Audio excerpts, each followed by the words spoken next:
महाकुंभ दिव्य भव्य महाकुंभ संपन्न हो गया है। अब माघ मेले की तैयारियों की प्रथम समीक्षा बैठक आज मुख्यमंत्री योगी आदित्यनाथ प्रयागराज के संगम नगरी में कर गए हैं। हमारे बीच में शहर फूलपुर से यशस्वी विधायक दीपक पटेल जी हैं। जिस प्रकार से आज बैठक के दौरान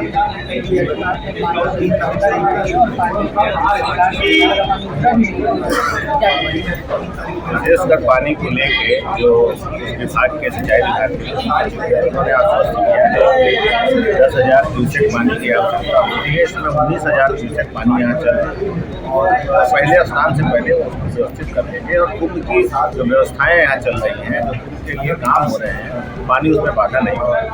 जिस प्रकार से प्रयागराज में जो सफाई की व्यवस्था बिजली की व्यवस्था को लेकर मुख्यमंत्री किया गया उसको आपका जो पूरे क्षेत्र कई ऐसे प्रयागराज के आज माघ का दिन नहीं था, आज सिर्फ यही था कि ये माघ मेला इसको लेकर पूरे देश में बड़ी अपेक्षा है। पिछले बार इतने भव्य तरीके से हुआ, इतना प्रचलित हो गया, इतना प्रचारित हो गया माघ मेला भी, तो बड़ी संख्या में इस बार आम माघ मेला की तरह श्रद्धालु नहीं आने वाले। इस बार बड़ी संख्या में श्रद्धालु मेले में से माघ मेले में भी आने वाले हैं। इस नाते अच्छे ढंग से व्यवस्थित रूप से मेला संपन्न हो जाए, इसी की समीक्षा मांगने के लिए तो हम लोग हमेशा जो मानते हैं तभी महाराज जी हमको मना नहीं। देखिए, क्योंकि पिछली बार को देखते हुए अब की बार ये पूरी उम्मीद है कि जो माघ मेला है रिकॉर्ड बहुत लंबे मार्जिन से तोड़ा जाएगा। इसलिए हर चीज़ को बढ़ाया जा रहा है, जैसे कि पॉन्टून ब्रिज अब की बार 7 बनाए जा रहे हैं और जो क्षेत्रफल भी है 7 सेक्टर को मिला के, जिसमें से 3 सेक्टर इस तरफ रहेंगे शहर की तरफ और 3 सेक्टर फूलपुर की तरफ रहेंगे और 1 सेक्टर 7वां सेक्टर अरेल की तरफ रहेगा। इनका क्षेत्रफल बढ़ाया जा रहा है और सबसे महत्वपूर्ण बात यह है कि जो पार्किंग है वो ऑलमोस्ट डबल की जा रही है।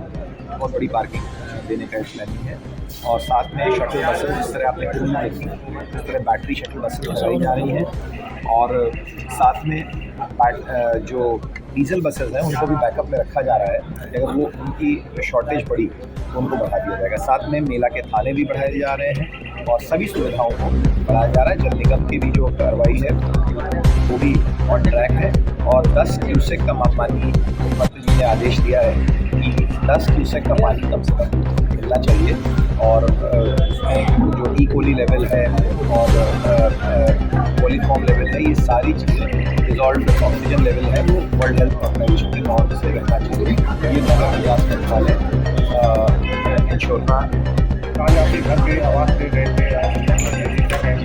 अरे मेरे लिए बहुत सौभाग्य की बात है।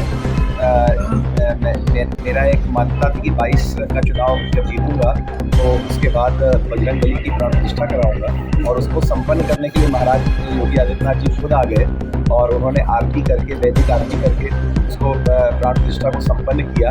परिवार के लोगों से मिले, नगर निगम के सभी पार्षदों से मुलाकात करी, सीनियर पार्टी के लोगों से मेरे आवास में मुलाकात करी और सबको, घर के बच्चों को लेके हमारे भाइयों की जो वाइफ है, सब पूरे परिवार को, मेरी मौसी, मेरी मदर, मेरे फादर, सबको उन्होंने आशीर्वाद दिया और हम लोग को बधाई दी इस प्राण प्रतिष्ठा के सफल आयोजन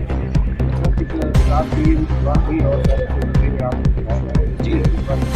बात चल रही है आप उत्तरी विधानसभा में, जैसे कि आपको पता है कि ब्रिज कॉरपोरेशन ने आज तक 500 करोड़ के ऊपर कोई भी पुल प्रदेश में नहीं बनाया है किसी नदी पे, लेकिन उत्तरी विधानसभा को 1000 करोड़ का, मतलब कि 500 करोड़ नहीं बनाया है, डबल 1000 करोड़ का पुल सरोरी को हेतापट्टी से जोड़ने के लिए बनाया जा रहा है। आपके व्यूअर्स को पर्सपेक्टिव में डालने के लिए जो नैनी का ब्रिज जोशी जी के समय में बना था उसके 4 गुना लेंथ का ये पुल बनाया जा रहा है गंगा जी के लॉन्गेस्ट स्ट्रेच में।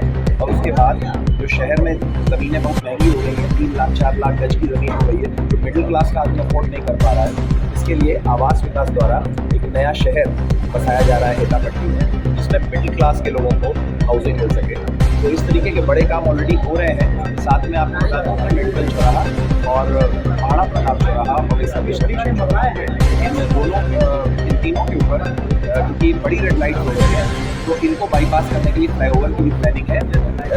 हम लोग क्रमवार काम कर रहे हैं। पहला टारगेट है रेलवे फाटक करना वो दूर हो गए हैं। अब हमारा टारगेट जो बड़ी रेड लाइट है वो चौराहे, सिविल लाइन्स हनुमान मंदिर चौराहा, बस अड्डा चौराहा, जहाँ पे ट्रैफिक जैम होता है, उन चौराहों पे फ्लाईओवर बना के उनको दूर करना।